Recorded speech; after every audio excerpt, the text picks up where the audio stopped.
I stepped into a time machine and played the launch version of Valheim from all the way back in 2021. Many things have changed from the user interface, mechanics, and even creature design. Starting off, the opening menu sure does look different, with the changelog dates being from way back in early 2021 and moved to the opposite side of the screen, with the old feedback box having been removed. Character creation for the most part looks the same, but has fewer customization options, with more beards and hairstyles being added in the Hilda Request update in 2023. Further, the world selection menu was much simpler back then, not having the option to manage saves, launch a community server, and perhaps the biggest of them all, add world modifiers. Like the beards and hair, those came later in the Hilder's update. Settings too have been overhauled, with controller support being added and new accessibility settings now available. Beyond that, many new settings have since been added, providing players much more flexibility in how they configure their playthrough. As we get into the game, the opening text crawl and flight into Valheim hasn't changed over the years, apart from, of course, when you land, you are among only 5 runestones compared to 7 today, adding the Queen and Fader. But of course, our boy Hugin has always been there to have our backs.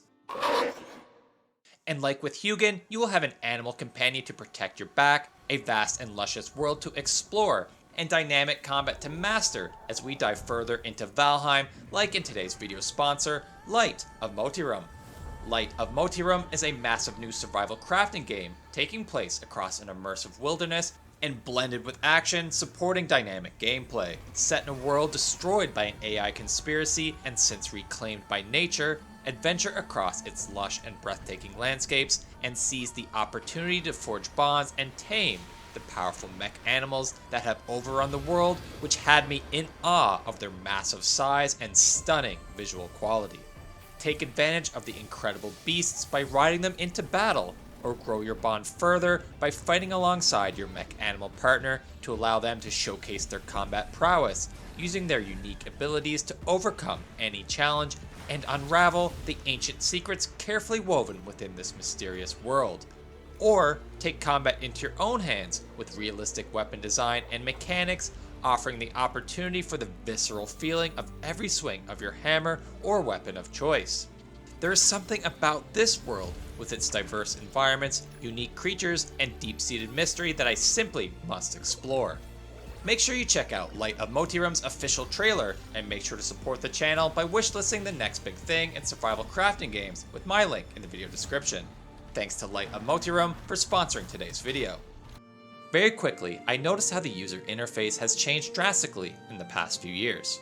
For starters, while the stamina bar is present like it always has been, it didn't contain a number with the exact stamina I had remaining. Similarly, there was a bar present between my health and food slots that, as I started to eat, would reflect the type of foods I had eaten. Further, while the foods blinked when ready to be replenished, they did not display their durations as they do now. Plus, as I inspected my inventory, they did not have the colored forks corresponding to the stat they primarily supported. As I progressed through the Meadows and subsequent biomes, drastic changes to the food and its systems struck me as the most jarring changes to the game, as you too will see.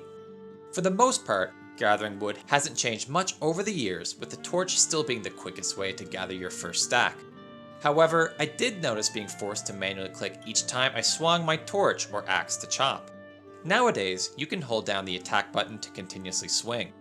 As I started to make noise, I began attracting nearby grayling. After punching one a few times, I did level my unarmed skill, which surprised me since this skill has been rebranded as fists. Other than some slight visual changes, however, the skill menu, compendium, and trophy menu have not changed much since 2021. I also noticed while fighting the grayling that it did not possess any of the alert status icons now present in the game in unaware, alert, and hostile. As I begin to progress the Meadows, it was time for me to hunt boar, whose drops have changed dramatically since the game's launch. Surprisingly, their meat was not a guaranteed drop at the time.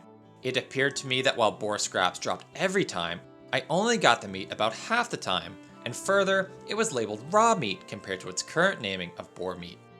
With food acquired, it was time to establish my first base, which turned out to prove a challenge as snapping was not yet incorporated into the game at this time, making for a much more tedious building experience. At which point I did notice changes to the crafting menu with the hammer. Recently in the Ashlands update, a 5th menu has been added in the heavy build section, which of course was not present in 2021. Apart from that, it looked roughly the same aside from the slight visual improvements. With my base prepared, it was time for sleep as deer were on the menu for the following morning. As it turns out, sleeping hasn't changed much aside from the new dreams that have since been added. Although I did remember at this time in 2021, you could spam your sleep cycle to skip several days in a row, where now you must wait a few in-game hours before permitted to sleep once more. In the morning after slaying my first deer, I was surprised to find it dropped raw meat versus what I expected in deer. As it turns out, deer meat was not added until Hearth and Home and was part of the major overhaul to all things food in that update. On top of adding new foods like deer meat, most foods in the game were overhauled as part of this update. At a high level, foods are modified to be more heavily weighted towards either health or stamina to make for more nuanced decisions when making your food selections. To illustrate, the raspberry provided 10 health and 20 stamina in 2021 and has since been modified to be a yellow forked stamina focused food, providing 7 health and 20 stamina. Although many of the weapons were also balanced as part of Hearth and Home, I did not notice those changes much in my playthrough. As I continued to explore the game's first biome, a few minor things did occur to me. For instance, when approaching existing structures in today's game, a little audio cue tends to play that wasn't present in 2021. Also, many of the quality of life changes to inventory management did not exist at the time, such as the Place Stacks button to automatically store common resources. In due time, I was ready to take on Eikthyr, of which I noticed no real changes from the launch version of the game until I went to trigger their Forsaken power after defeating them. Holy moly, it used to take a long time to trigger their usage, a positive change indeed. With the elk dispatched, it was time to head to the Black Forest, of which I was greeted immediately with Valheim's most iconic creature, with of course, the troll. Although, not the troll I have been accustomed to seeing. The visual design of this creature has appeared to take on a complete overhaul, looking almost nothing like its current self. In my opinion, a welcome redesign. It occurred to me while battling with the blue behemoth that weak points were not implemented in the game at this time, and it was pointless to grab a bow and prioritize headshots, of which is usually my focus nowadays. Its armor too, as it turns out, has been changed with a modification to its set bonus. In current Valheim, the set provides you plus 15 to your sneak skill, but back in 2021, it made you 25% more sneaky. Apart from the troll, however, the Black Forest did appear to resemble more closely the biome we have grown familiar with over the years, except for the following 7 changes. The bow and tower shield and butcher knife were not part of the game, and neither was the obliterator, with the thunderstone not yet available in Haldor's shop. It's worth noting here that if you did not know, Haldor was the only vendor in the game when it first launched. Second, the cartography table 2 did not come until Hearth and Home in the fall of 2021. Thirdly, Great Oak Shamans did not drop bukeberries as they do now, as I learned were also added in Hearth and Home. Fourth, Burial Chambers 2 were once a bit easier to navigate with the stone entrance, making for a safe haven.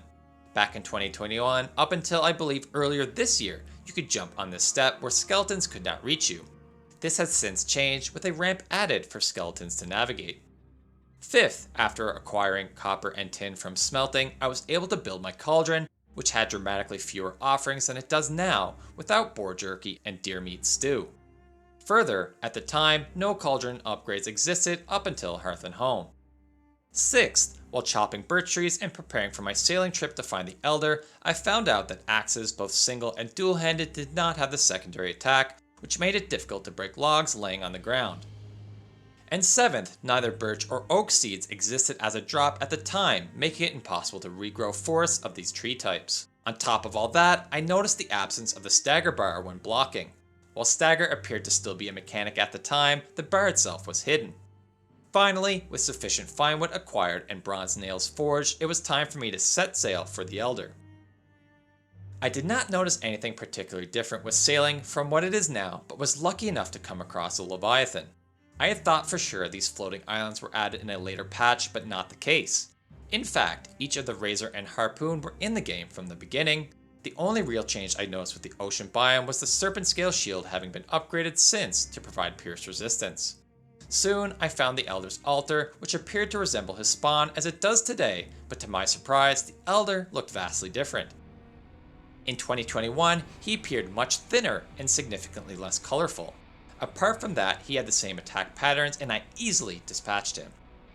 Unsurprisingly, his trophy, like his creature model, looked quite a bit different, evident when finally mounted on its corresponding sacrificial stone. And with that, it is time to find out what has changed in the swamp and beyond. Let me know in the comments if you would like to see a second episode of this series exploring further biomes, and if you want to get caught up on Valheim's most recent patch. Here are 28 things you might have missed.